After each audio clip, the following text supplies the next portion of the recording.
মিরপুর 14 যে জামাতের এমপির বক্তব্য কোনোভাবেই মিলে না এবং এতে করে সন্দেহ প্রকট হয় যে পুলিশ এবং এই জামাতের এমপি খুবই পরিকল্পিতভাবে এবং নিজেদের মধ্যে সলা পরামর্শ করে এই হামলা ঘটিয়েছেন। বন্ধুগণ, পুলিশ একদিকে বলছে যে এলাকাবাসী মাদক বিরোধী অভিযান করছিল, আবার পুলিশ আরেকবার বক্তব্য বলছে যে আমাদের মাদক বিরোধী অভিযান ছিল, আমরা মাজারের বাইরে অভিযান করেছি। তাহলে কি পুলিশ? লাইফে কোনো কিছুর গ্যারান্টি নাই, তাই ইন্স্যুরেন্স করুন সিটি ব্যাংকে, কারণ ইন্স্যুরেন্স করলে সিটিতে সুরক্ষা পাবেন নিশ্চিন্তে।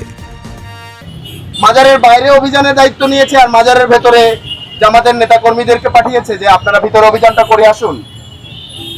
আবার বলছে ভিতরে কি হয়েছে পুলিশ জানে না। আবার জামাতের এমপি বলছে যে পুলিশ থেকে তাকে জানানো হয়েছিল যে মাজারে অভিযান করা হবে। তার মানে কি?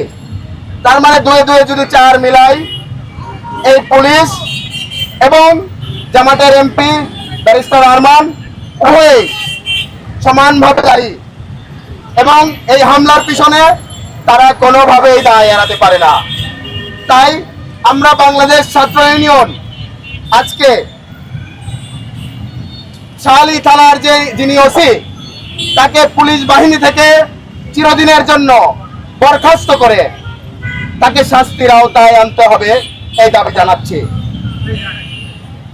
এই ধরনের পুলিশ যারা কিনা রাজনৈতিক দলের সাথে রাজনৈতিক স্বার্থ হাসিলের জন্য আইন শৃঙ্খলা পরিস্থিতিকে এভাবে মবের হাতে তুলে দেয়, যেই পুলিশ নিজেই আইন ভঙ্গ করে মব তৈরিতে সহায়তা করে, সেই পুলিশের কোনোভাবেই পুলিশের দায়িত্ব পালন করার অধিকার নেই। তাই আমরা মিরপুর শাহালি থানার যিনি ওসি তার অপসারণ দাবি করছি এবং পুলিশ বাহিনীতে উনি যাতে আর কখনোই চাকরি না করতে পারে সেই দাবি আমরা জানাচ্ছি।